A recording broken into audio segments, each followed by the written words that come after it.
I'm Judith Townend and I'm based at the Centre for Law, Justice and Journalism, which was a new interdisciplinary centre that was set up last year with a new intake of PhD students looking at issues around law, justice and journalism. And so I'm looking at the way that media law like defamation and privacy laws affect the way that journalists work. So I'm very interested in the process of journalism and the way that journalists themselves interpret the law. One of the reasons that I first got interested in this topic was because I was writing online and writing digitally, and I was really interested in the way the media law was evolving, and it was no longer sort of publishing wasn't limited to people at newspapers who maybe had an in-house lawyer to go to, and that lots of us were doing it without those resources.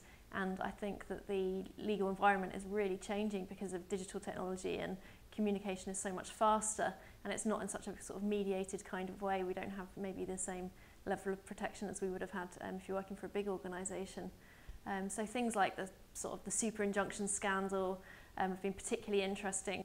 I think there's a concern that some of these injunctions might prohibit information that's certainly in the public interest getting out. What's a little bit more interesting are some of these stories about people's private lives that is not necessarily, you can't so easily see a public interest argument in that necessarily, and I'm afraid I'm a complete sort of sit on the fence on this one in terms of the rights or wrongs of the privacy law, and I'm more concerned about how the injunctions function and how they're regulated, and whether you can sort of keep things under wraps when there's a digital community that are sometimes maybe keen to get information out there that's prohibited by an injunction. Yeah, it's really interesting to see what's happening with bloggers and how they react to the law, but I think maybe bloggers just don't sometimes realise the full extent of how media law and regulation should affect behaviour online. And I don't think it's that bloggers don't care. I think a lot of them do care a lot, and it's really interesting the way that people are creating sort of informal networks to share resources and share ideas.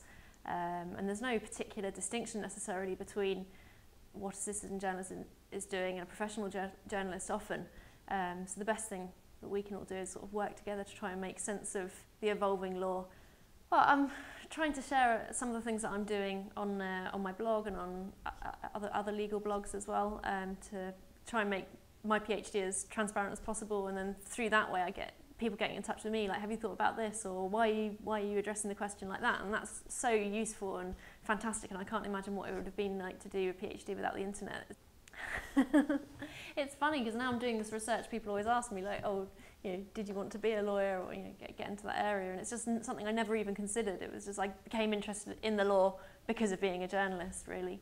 So I don't think it's a career path I'll go down, but certainly I really enjoy that whole area and looking at how the law affects sort of the way we behave socially and the way that we interact in daily life. So I'll keep links with lawyers, but I don't think I could probably hack being a lawyer myself.